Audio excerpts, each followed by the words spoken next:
All right, now we have question 5. On the British comedy competition TV series Taskmaster, contestants entered a small chapel filled with pairs of shoes. Right here. Okay, shoes were placed on either the west or east side of the chapel. Sorry. All shoes came in a pair, that is, both had a left and a right shoe. Shoes were either placed on the west or east side of the chapel. Actually, let me do my highlighting a different way. Left and right shoes were placed either on the west or the east side of the chapel. There were kids' shoes, adult shoes, formal shoes, casual shoes, shoes with laces, shoes without laces, high-heeled shoes, flat shoes, closed-toe shoes, and open-toed shoes. In total, there were 128 individual shoes. The contestants were given this task: display the shoe Eddie is thinking of. On the actual show, it's display the shoe Alex is thinking of. All the other shoes must be out of sight at the end of your attempt. You may only ask yes or no questions. Fewest questions wins. Your time starts now. Let me get the highlighting for the other one. So west or the east side, the left and right, kids' shoes, adult shoes, formal shoes, casual shoes, with laces, without laces, high-heeled, flat, closed-toe, and open-toe shoes. Okay, and basically all shoes can be categorized as each of these, right? So, the winning contestant, that was Chris Ramsey. I don't know if I can find him. Doesn't matter. So the winning contestant asked 13 questions to get the correct shoe. However, as a student of Compute 101, you can win this task with fewer questions.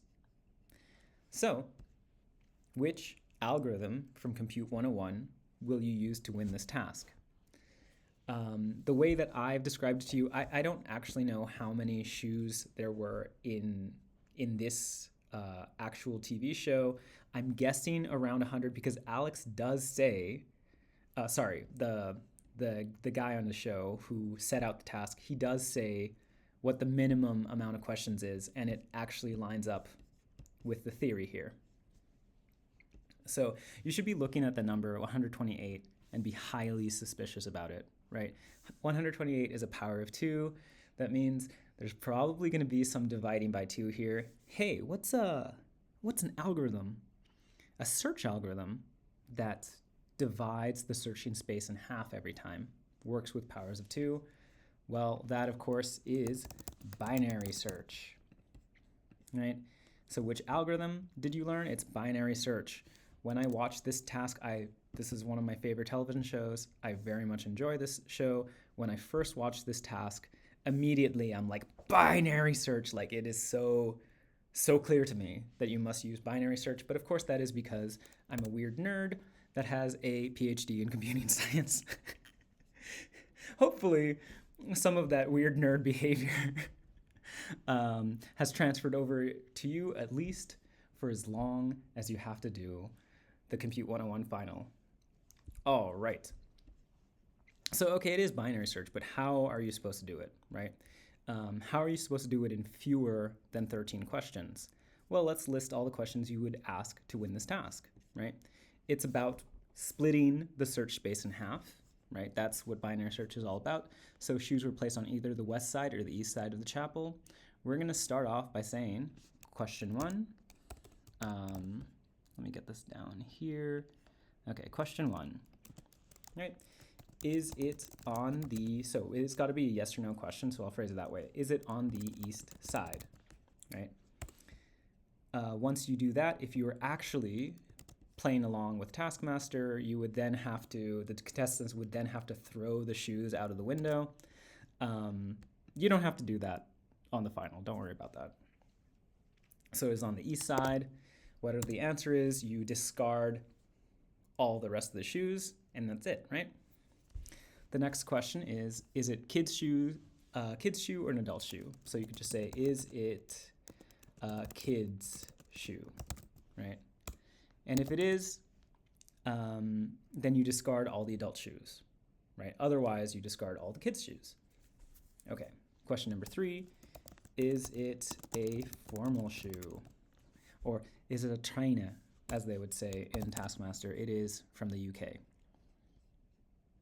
All right. So is it a formal shoe? If it is a formal shoe, then you throw out all the casual shoes, or vice versa. Then next,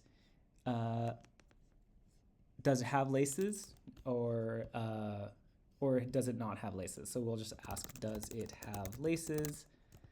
That will be the next yes or no question. Finally, high-heeled or flat shoes. Let's say, does it have a high heel? Okay, that was question 5. And then question 6, is it a closed-toe shoe or an open-toe shoe, right?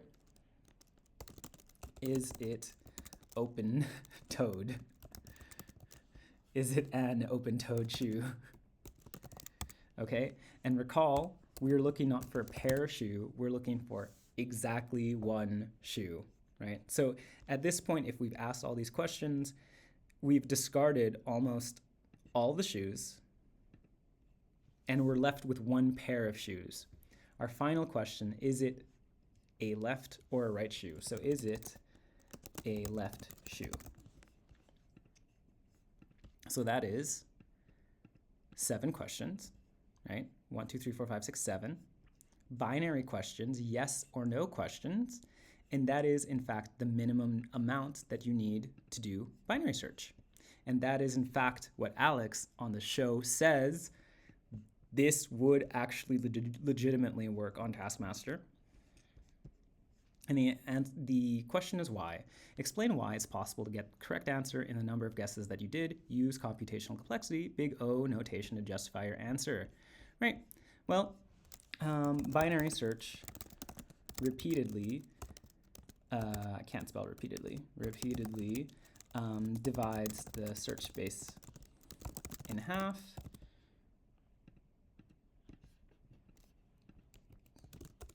Which is what we did with these questions, right?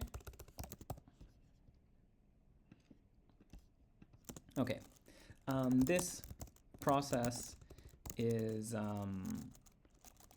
let's say, this process is O of log n.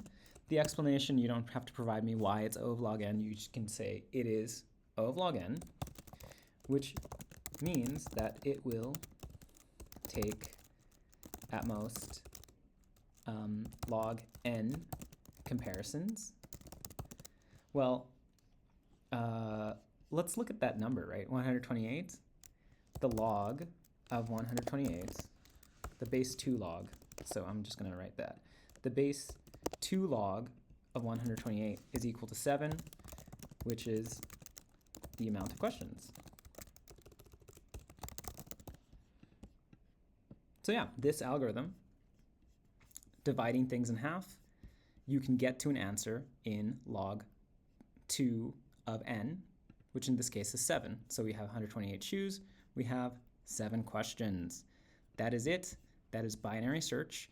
Yes, this actually would work on this television show. Binary search works in a lot of situations that are not Python code, they're not even code, they are real life.